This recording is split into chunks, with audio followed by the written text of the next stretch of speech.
Hello, I'm Kent McDill. In late April, one of the great professional sports businessmen in American history passed away. You may not have heard about his passing. You may not have known who he was if you did hear. His name was Ozzie Silna. He died at the age of 83 after a battle with cancer.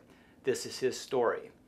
Ozzie and his brother Dan Silna were the owners of the Spirits of St. Louis, a franchise that played only 2 seasons in the American Basketball Association. The ABA was a sports league created to compete with the National Basketball Association and was in existence from 1967 until 1976 when it merged with the NBA. Only 4 teams from the ABA entered the NBA at that time: the San Antonio Spurs, the New York Nets, who are now the Brooklyn Nets, the Indiana Pacers, and the Denver Nuggets.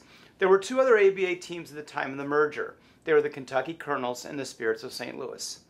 The Silnas stood in the way of the merger, but finally agreed to dissolve their team and organization in exchange for a one-time payment of $2.2 million and 1/7 of the television broadcast revenues of the 4 former ABA teams in perpetuity.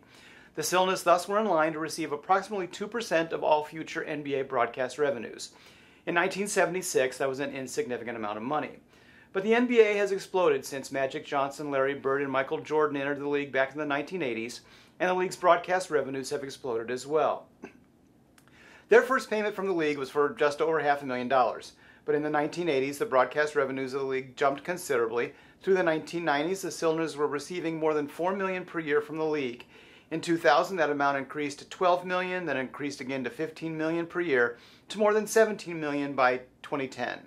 It was estimated the Silnas received $300 million between 1976 and 2014 from the NBA for its deal, even though the team that generated that money did not play a game. In 2014, the NBA and the Silnas reached a conditional agreement that was to provide the Silnas with $500 million to kill the previously negotiated deal.